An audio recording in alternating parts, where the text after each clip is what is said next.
Hello and welcome to Shanvi Study Circle. Today we are going to discuss the chapter Water Resources of class 10.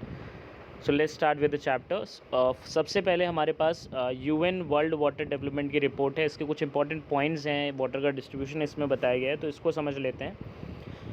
तो all the water that we have, इसमें से 96.5% जो water है ये आपका oceans और seize में exist करता है. सिर्फ 2.5% फ्रेश वाटर अवेलेबल है हमारे पास, और इस 2.5 में से 70% जो वाटर है फ्रेश वाटर वो आपका आइस शीट्स और ग्लेशियर्स के फॉर्म में एग्जिस्ट करता है, और 30% जो है वो ग्राउंड वाटर है.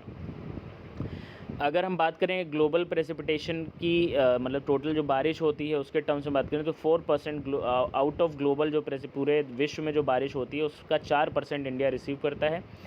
अगर रैंकिंग की बात की जाए in terms of availability of water पर पर्सन पर एनम, है ना, हर व्यक्ति को प्रति व्यक्ति जो सालाना जो वाटर की अवेलेबिलिटी है वो आपकी है, इस टर्म्स में देखा जाए तो हमारी रैंक 133 है. ठीक है. और बाय 2025 ऐसा एस्टिमेट किया जा रहा है कि मतलब इंडिया के कई सारे पार्ट्स में हमको वाटर स्कार्सिटी की प्रॉब्लम देखने को मिल सकती है. ठीक है. सो अगर हम लोग कहीं पे भी, हमें ऐसा लगता है कि आपको ऐसा लगता है कि कहीं पे भी आपके थ्रू वाटर का वेस्टेज हो रहा है तो प्लीज़ उसको रोक दें. ठीक है. Next, what is meant by water scarcity. Water scarcity जिसे वाटर स्ट्रेस या वाटर क्राइसिस भी कहा जाता है, तो इट इज़ द लैक, हम कह सकते हैं कि it is the lack of fresh water resources to meet the standard water demand. मतलब हम जो स्टैंडर्ड वाटर डिमांड है अगर उसको भी पूरा करने के लिए हमारे पास इतने इनफ रिसोर्सेज, वाटर रिसोर्सेज नहीं है कि स्टैंडर्ड वाटर डिमांड को भी पूरा किया जा सके, तो ऐसी कंडीशन को हम वाटर स्कार्सिटी कहेंगे. दो तरह की होती है, फिजिकल और इकोनॉमिक. ठीक. फिजिकल वाटर स्कार्सिटी तब होती है जब हमारे पास इनफ वाटर ही नहीं है, पर्याप्त पानी की ही कमी है. ठीक. मतलब क्वांटिटी के बेसिस पे चला जाए अगर. इकोनॉमिक वाटर स्कार्सिटी तब होती है जब इन्वेस्टमेंट, जो इंफ्रास्ट्रक्चर है उसमें इन्वेस्टमेंट की कमी हो रही है, टेक्नोलॉजी नहीं है हमारे पास वाटर ड्रॉ करने के लिए, वाटर मतलब जो डिफरेंट सोर्सेज है वहाँ से वाटर निकालने के लिए टेक्नोलॉजी नहीं है हमारे पास. ठीक है. या हम जो ह्यूमन कैपेसिटी है वो इनसफिशिएंट है. ठीक है. यहाँ पे ये रीज़न बनता है. ठीक. कॉजेज़ की बात करें तो सबसे पहला जो कॉज है वो वेरिएशन, सीजनल और एनुअल प्रेसिपिटेशन में वेरिएशन. दूसरा ओवर एक्सप्लॉयटेशन. ठीक है. तीसरा है आपका अनइक्वल एक्सेस या अनइक्वल डिस्ट्रीब्यूशन कह सकते हैं वाटर रिसोर्सेज का. ठीक है. नेक्स्ट आता है लार्ज और ग्रोइंग जो पॉपुलेशन है, इसकी वजह से लगातार जो वाटर डिमांड बढ़ रही है, ये एक फैक्टर है. अगला है exploiting water resources to increase the irrigated area. तो लगातार जो अवेलेबल वाटर रिसोर्सेज उनको ज़्यादा से ज़्यादा एक्सप्लॉइट किया जा रहा है इरिगेटेड एरिया को बढ़ाने के लिए, तो ये भी एक इंपॉर्टेंट फैक्टर है जो वाटर स्कार्सिटी में कंट्रीब्यूट करता है. इंडस्ट्रियलाइजेशन और अर्बनाइजेशन दोनों की वजह से जो है वाटर डिमांड बढ़ती है. ठीक. इस वजह से वाटर स्कार्सिटी की प्रॉब्लम के लिए रिस्पॉन्सिबल होते हैं. Hydro electricity generation is also a cause of water scarcity. Next आते हैं क्वालिटेटिव और क्वांटिटेटिव एस्पेक्ट की बात करें वाटर स्कार्सिटी के, तो क्वांटिटेटिव स्कार्सिटी का मतलब है कि पानी की ही कमी है हमारे पास, अवेलेबल जो रिसोर्सेज हैं वो कम है. ठीक है. दूसरा क्वालिटेटिव एस्पेक्ट, मतलब पानी यहाँ पे तो पर्याप्त होगा आपके पास, जितना चाहिए उतना है या उससे ज़्यादा भी हो सकता है, but the quality of the water is not good actually, उसको कंज्यूमेबल नहीं होगा. ठीक है. तो ये आपका क्वालिटेटिव स्कार्सिटी को डिफाइन, जैसे मान लीजिए बाढ़ आती है तो चारों तरफ पानी पानी होता है, बट वो पानी पीने लायक तो नहीं होता ना, तो वो क्वालिटेटिव स्कार्सिटी को डिफाइन करेगा. ठीक है. कुछ सोफिस्टिकेटेड हाइड्रोलिक स्ट्रक्चर्स की बात करें तो सबसे पहले इसमें हमारे पास डैम आता है. अब डैम है क्या, तो डैम भाई एक बैरियर है जो आपने कंस्ट्रक्ट किया है. ठीक. जो फ्लोइंग वाटर है उसको ऑब्स्ट्रक्ट कर रहा है या उसको एक डायरेक्शन देने के लिए रिवर वाटर को किसी तरफ घुमाने के लिए पानी को. ठीक है. डैम का कंस्ट्रक्शन किया जाता है. ठीक. स्टोन रबल की बात करें, स्टोन रबल क्या है, ये ब्रोकन पीसेस होते हैं स्टोन्स के, इरेगुलर साइज़ के, शेप के. ठीक है. जिनको आप एक स्टोन वॉल की तरह से यूज़ कर सकते हो पानी को रोकने के लिए. ठीक है. नेक्स्ट आता है रिजर्वॉयर. रिजर्वॉयर क्या है, एक आर्टिफिशियल लेक है जिसमें वाटर स्टोर करते हैं. आर्टिफिशियली कंस्ट्रक्टेड होती है बिकॉज हम जैसे एक होता है कि एक नेचुरल डिप्रेशन है, कोई गड्ढा जो अपने आप क्रिएट हो गया, उसमें पानी स्टोर हो गया, लेक बन गई. ठीक है. एक होता है कि मतलब ह्यूमंस ने इंटेंशनली क्या किया, मतलब कहीं पे डिगिंग की और उसमें वाटर स्टोर करने के लिए उसको, तो वो एक आर्टिफिशियल लेक हो जाएगी. ठीक है. एम्बैंकमेंट भी आपकी एक स्टोन वॉल होती है या एक अर्थन वॉल हो सकती है जिसको इसलिए कंस्ट्रक्ट किया गया है, तो जो फ्लड वाटर है उसको रोकने के लिए कंस्ट्रक्ट किया जाता है. ठीक. तो इनकी फ़ोटोज़ भी देख सकते हैं, इमेजेस देख सकते हैं. स्टोन रबल, जैसे कि बताया गया था, मतलब ब्रोकन पीसेज होते हैं स्टोन के अलग अलग शेप और साइज़ के, ठीक है, जिसको एक स्टोन वॉल के तौर पे हम डेवलप करके जो है पानी को रोकने का काम ये कर सकता है, ठीक। एम्बैंकमेंट, ठीक, जैसे कि हम देख पा रहे हैं, ठीक, ये एक अर्थन वॉल है या स्टोन वॉल भी कह सकते हो, जिसको आप बाढ़ के पानी को रोकने के लिए इस्तेमाल बनाते हैं, ठीक है। रिजर्वायर, आर्टिफिशियली कंस्ट्रक्टेड लेक, जैसे कि बताया गया था। नेक्स्ट डैम, ठीक है। यहाँ पे एक टर्म आता है काफ़ी ज़्यादा इंपॉर्टेंट जो आपकी एनसीईआरटी बुक में भी अवेलेबल है, वो है स्पिलवे गेट्स।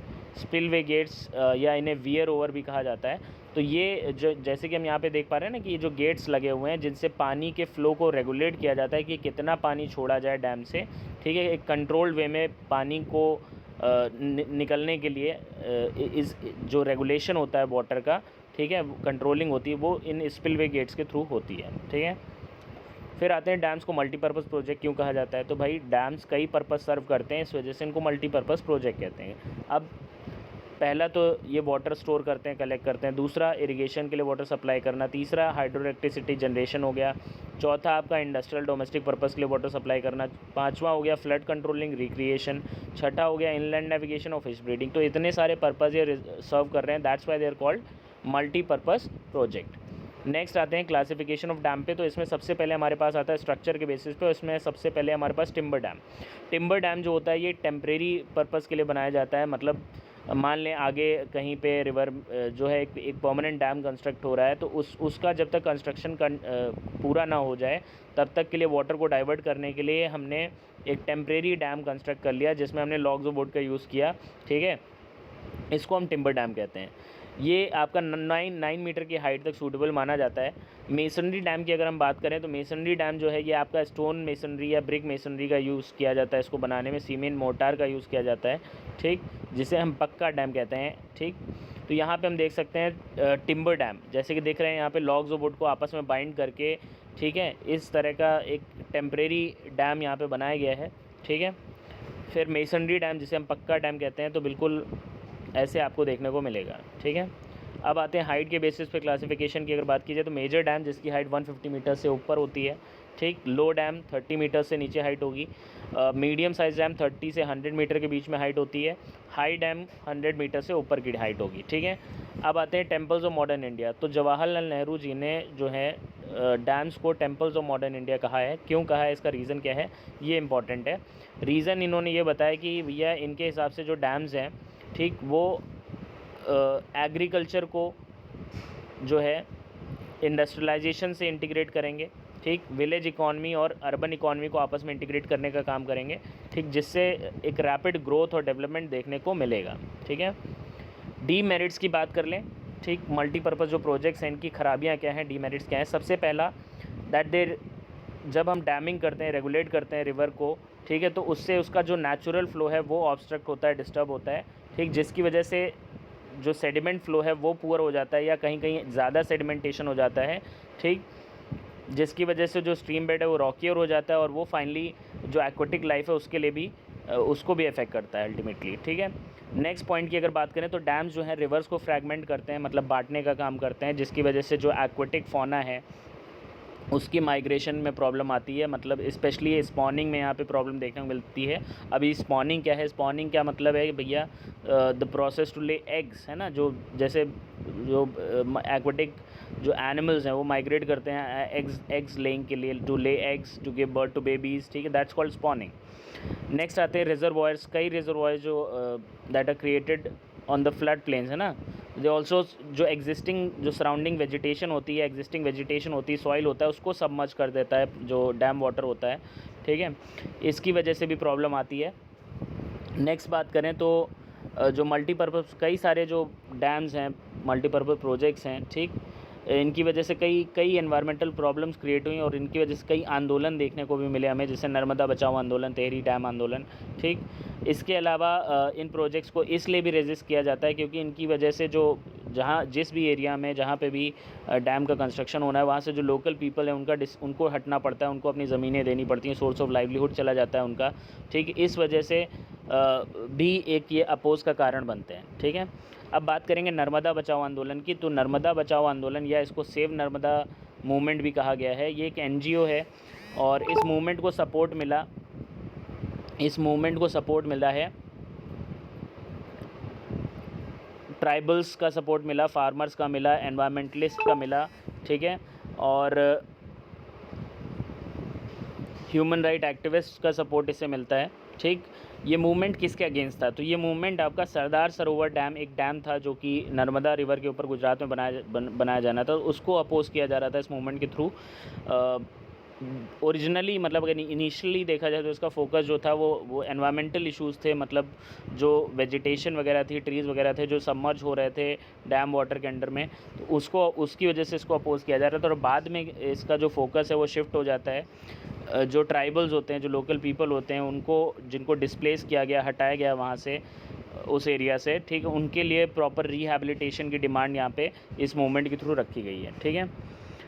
फिर आते हैं कृष्णा गोदावरी डिस्प्यूट पे। तो कृष्णा गोदावरी डिस्प्यूट की अगर बात की जाए तो ये जो डिस्प्यूट है ये अराइज़ होता है मेनली, यहाँ पे बात करें महाराष्ट्र जो गवर्नमेंट है, ठीक, ये कृष्णा रिवर की जो ट्रिब्यूटरी है कोयना, ठीक है, उसके ऊपर कोयना डैम बनाती है, जिससे ज़्यादा वाटर का ये डाइवर्जन करते हैं अपनी तरफ, ठीक है, और आगे की तरफ का जो पानी है कर्नाटका और आंध्र प्रदेश को जाने वाला पानी जो है वो कम हो जाता है। इसकी वजह से कर्नाटका और आंध्र प्रदेश गवर्नमेंट यहाँ पे इसको अपोज करते हैं, ठीक, मतलब ये इनके डिस्प्यूट का कारण बनता है, ठीक। रिसेंटली अगर देखा जाए तो जो ये डिस्प्यूट है तेलंगाना और आंध्र प्रदेश के बीच में भी देखने को मिल रहा है, ठीक है, क्योंकि दोनों ही स्टेट्स ने कई प्रोजेक्ट्स बिना जो अथॉरिटीज़ हैं, जो रिवर वाटर बोर्ड हैं, रिवर वाटर कंट्रोलिंग बोर्ड्स हैं, रेगुलेटिंग बॉडीज़ हैं, उनसे परमिशन लिए बिना कई प्रोजेक्ट्स प्रपोज़ कर दिए, स्टार्ट किए गए इनकी तरफ से, जिसको दोनों ही स्टेट्स एक दूसरे के प्रोजेक्ट्स को अपोज करती हैं और ये एक दूसरे के लिए डिस्प्यूट का कारण बनता है। अब इसको अगर मैप के थ्रू हम समझें तो जैसे कि हम यहाँ पे देख पा रहे हैं कि ये गोदावरी रिवर जो है इसका वाटर फ्लो यहाँ पे दिखाया गया है, ठीक। तो हम देख पा रहे हैं कि भैया जो गोदावरी है ये आपकी महाराष्ट्र, ठीक, फिर आपकी तेलंगाना में जाती है और फिर ये आंध्र प्रदेश में आती है, ठीक, और फिर फाइनली बे ऑफ बंगाल में गिरती है जाके। तो अब सोचें अगर हम यहाँ पे कि महाराष्ट्र गवर्नमेंट यहाँ पे डैम वगैरह बना करके, ठीक, पानी को रोके और या अपनी तरफ ज़्यादा डाइवर्ट करे, ठीक, तो आगे की स्टेट्स के लिए पानी कम हो जाएगा, तो जाहिर सी बात है कि आगे की जो जैसे तेलंगाना और आंध्र प्रदेश है यहाँ पे ये इसको अपोज़ करेंगे। इसी तरह अगर हम कृष्णा की बात करें तो 4 स्टेट से होकर निकलती है भाई, पहले महाराष्ट्र, फिर ये आपकी कर्नाटका में आती है, फिर तेलंगाना और फिर आंध्र प्रदेश, ठीक। तो यहाँ पे भी फिर वही बात है कि महाराष्ट्र और कर्नाटका अगर यहाँ पे डैम वगैरह बना के पानी को डाइवर्ट करें या हाइट रेज करें डैम्स की, या ज़्यादा वाटर यूटिलाइज़ करेंगे, तो आगे की स्टेट्स के लिए प्रॉब्लम आएगी, जिसकी वजह से ये इनको अपोज करेंगे। तो यही रीज़न्स होते हैं जिसकी वजह से इंटर स्टेट वाटर डिस्प्यूट्स हैं ये क्रिएट होते हैं। नेक्स्ट, ज़्यादातर जो ये आपके मल्टीपर्पज़ प्रोजेक्ट हैं इनको ऑब्जेक्ट किया जाता है, अपोज किया जाता है, इस वजह से भी क्योंकि जिस पर्पज़ के लिए इनको बनाया गया, इनको कंस्ट्रक्ट किया गया, कई बार ये अपना वही पर्पज़ ये अचीव नहीं कर पाते हैं, सर्व नहीं कर पाते हैं, ठीक। कई डैम्स जिन्हें कंस्ट्रक्ट किया गया था फ्लड कंट्रोलिंग के लिए, उन्होंने उल्टा काम किया, उन्होंने फ्लड्स को ट्रिगर किया और ज़्यादा बढ़ा दिया, ठीक है, ज़्यादा सेडिमेंटेशन की वजह से, ठीक। कई बड़े डैम्स जो हैं हमेशा कई बार ये अनसक्सेसफुल रहे हैं फ्लड कंट्रोल करने में, ठीक है, फ्लड्स को कंट्रोल करने में जब ज़्यादा बारिश हुई तो। ऐसा ही एक एग्जांपल हमें देखने को मिला महाराष्ट्र और गुजरात में 2006 में, ठीक है, जब वहाँ पे काफ़ी ज़्यादा बारिश हुई तो डैम से वाटर रिलीज़ किया गया, जिसकी वजह से जो फ्लड सिचुएशन थी वो और ज़्यादा एग्रीवेट हो गई और ज़्यादा बढ़ गई, ठीक है। इसके अलावा सेडिमेंटेशन की वजह से जो है सिल्ट की कमी हो जाती है, ठीक, सिल्ट जो कि एक नेचुरल फर्टिलाइज़र है, ठीक, इसकी वजह से लैंड डिग्रेडेशन की प्रॉब्लम होती है। इसके अलावा बात करें कि ऐसा भी ऑब्ज़र्व किया गया है, ठीक, कि जो मल्टीपर्पज़ प्रोजेक्ट्स हैं इनकी वजह से आपको अर्थक्वेक की प्रॉब्लम भी देखने को मिलती है, ठीक। वो कई वाटरबॉर्न डिजीज़ का ख़तरा रहता है, पेस्ट का ख़तरा रहता है, पॉल्यूशन भी बढ़ता है, ठीक। तो ये सब इश्यूज़ भी इससे रिलेटेड हैं। अब आते हैं रेन वाटर हार्वेस्टिंग पे। तो इतने सारे डिसएडवांटेजेस अभी जैसे कि हमने देखे मल्टीपर्पज़ प्रोजेक्ट्स के, इतना ज़्यादा इनको अपोज़ किया जाता है, तो इस वजह से जो रेन वाटर हार्वेस्टिंग है या वाटर हार्वेस्टिंग है ये एक वाइबल अल्टरनेटिव बन जाता है, एक बेटर अल्टरनेटिव बन जाता है, बोथ सोशियो इकोनॉमिकली, मतलब सोशली इकोनॉमिकली और एनवायरमेंटली भी, ठीक है।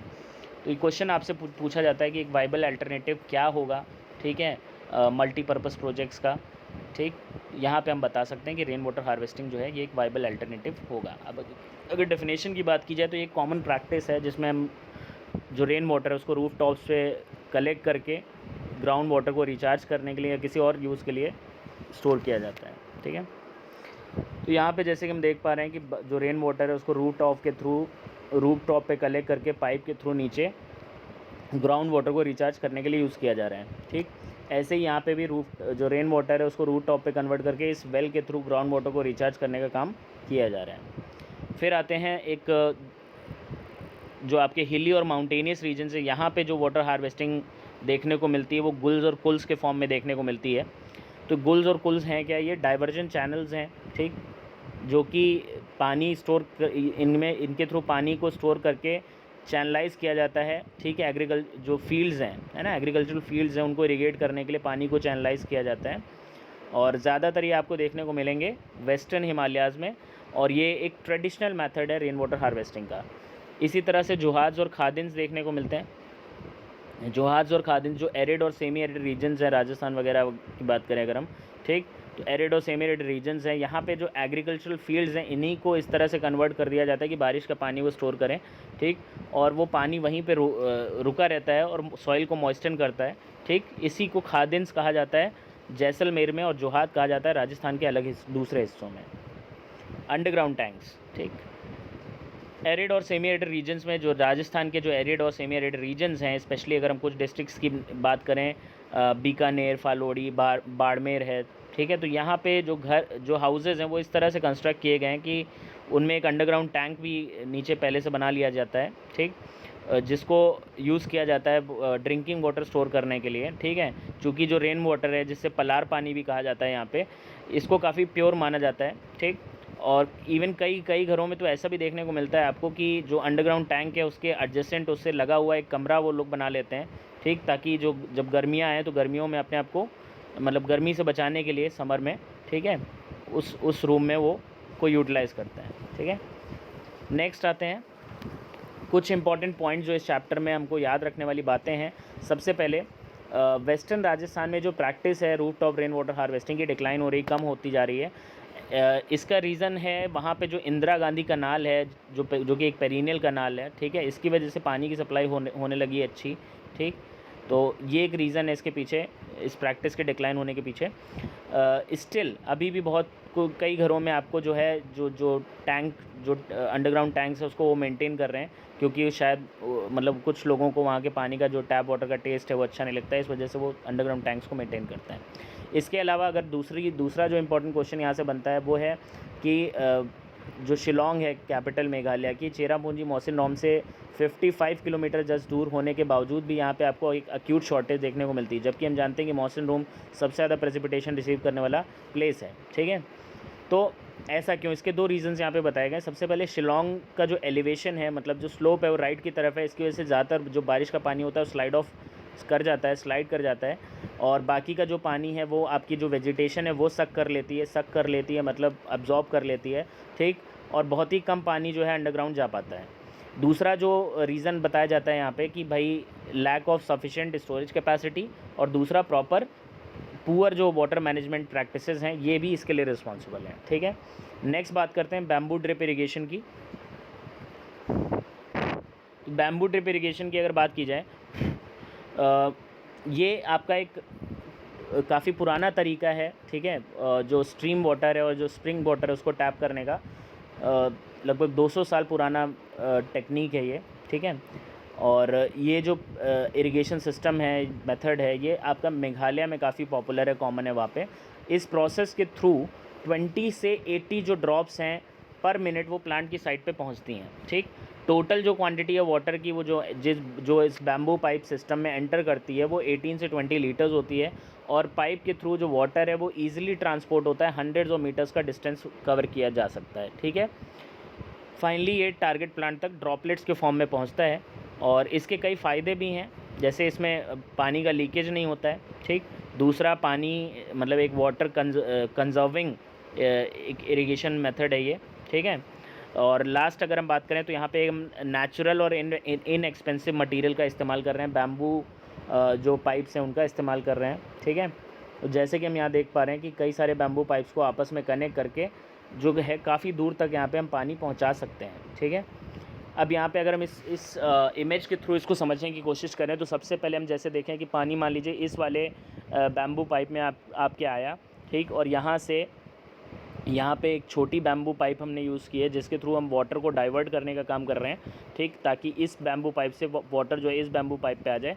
अब यहाँ से ये चलेगा, फिर इस पे आ जाएगा और फिर से वही वाटर डाइवर्जन यहाँ पे बैम्बू पाइप छोटी सी यूज़ की है, ठीक, उसके थ्रू पानी इस वाले पाइप पे आके यहाँ से लास्ट वाले पे आ जाएगा जिसमें यहाँ पे होल्स हो रखे हैं जिसके थ्रू पानी जो है टारगेट प्लांट के जो रूट्स हैं उन पे सीधा गिरेगा बूंद बूंद करके। ठीक है, नेक्स्ट आते हैं कुछ इंपॉर्टेंट टर्म्स की अगर बात की जाए तो सबसे पहले इसमें आता है एक्वाइफर। ठीक, एक्वाइफर क्या है? एक्वाइफर एक अंडरग्राउंड लेयर है वाटर की, मतलब अंडरग्राउंड लेयर है जो वाटर बियरिंग जो परमेबल रॉक्स होती हैं, मतलब नीचे जो अंडरग्राउंड रॉक्स हैं जिनके ऊपर पानी जाके स्टोर हो जाता है, ठीक, या कोई रॉक, कुछ रॉक फ्रैक्चर्स होते हैं, फ्रैगमेंट्स हो सकते हैं, पीसेस हो सकते हैं, अनकंसोलिडेटेड मटेरियल हो सकता है।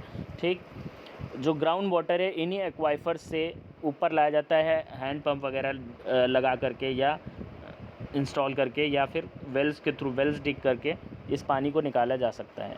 नेक्स्ट जो टर्म है हमारा इनंडेशन कनाल है। इनंडेशन कनाल एक ऐसी कनाल होती है जो मेन रिवर से मान लीजिए कोई नहर निकाल दी गई, ठीक है, इसको हम इनंडेशन कनाल कहते हैं। अब ये जो इस तरह की जो कनाल्स होती हैं ये क्या करती हैं, जो एक्सेस ऑफ वाटर, जो बाढ़ के टाइम पे ज़्यादा पानी हो जाता है वो इनके थ्रू जहाँ मतलब उसको हम कहीं पे भी रूट उसकी रूटिंग कर सकते हैं, कहीं पहुँचा सकते हैं। ठीक है, स्प्रिंग क्या है? स्प्रिंग एक पॉइंट ऑफ एग्जिट होता है, मतलब जो ग्राउंड वाटर है, ठीक है, वो ऊपर आ जाता है, सरफेस पे आ जाता है, ठीक, एक्वाइफर से नीचे जो परमेबल रॉक थी उसके ऊपर जो पानी स्टोर था वो इस पॉइंट के थ्रू जहाँ से पानी बाहर निकलने लगता है, ठीक, उसको हम कहते हैं स्प्रिंग। स्प्रिंग्स जो हैं काफ़ी इंपॉर्टेंट हैं क्योंकि ये एक सोर्स है फ्रेश वाटर का, ठीक है, स्पेशली ऐसे एरियाज़ में जहाँ पे बारिश कम होती है।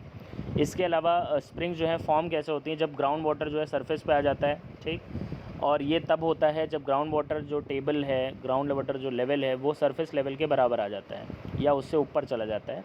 ठीक, अब एक और जो बड़ा रीज़न है कि भाई जब जो रेन वाटर है ना, जब बारिश का पानी नीचे जाता है, एक्वाइफर नीचे जाता है, अंडरग्राउंड एक्वाइफर के ऊपर जाके कलेक्ट होता है, तो वहाँ पे ऑलरेडी जो वाटर पहले से प्रेजेंट है उसके ऊपर प्रेशर पड़ेगा।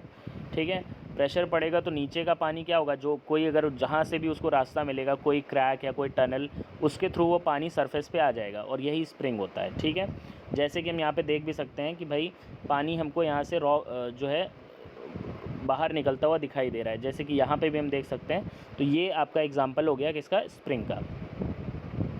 So thank you for watching the whole video. Don't forget to like and subscribe, and more chapters will be uploaded very soon. Again, thank you very much.